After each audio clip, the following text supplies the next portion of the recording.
Hello, welcome back. We're doing James and the Giant Peach by Roald Dahl, illustrated by Lane Smith, and the publishing company is Puffin Book Company. So we're on chapter 10.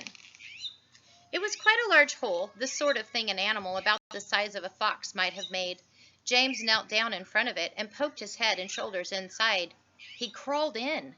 He kept on crawling. This isn't just a hole, he thought excitedly. It's a tunnel. The tunnel was damp and murky, and all around him there was the curious, bittersweet smell of fresh peach. The floor was soggy under his knees, the walls were wet and sticky, and peach juice was dripping from the ceiling. James opened his mouth and caught some of it on his tongue. It tasted delicious. He was crawling uphill now, as though the tunnel were leading straight toward the very center of the gigantic fruit. Every few seconds he paused and took a bite out of the wall. The peach flesh was sweet and juicy and marvelously refreshing. He crawled on for several more yards, and then suddenly, bang! The top of his head bumped into something extremely hard, blocking his way. He glanced up. In front of him there was a solid wall that seemed at first as though it were made of wood. He touched it with his fingers. It certainly felt like wood, except that it was very jagged and full of deep grooves. "Good heavens!" he said. "I know what this is.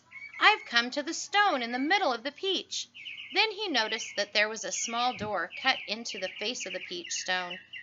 He gave a push. It swung open.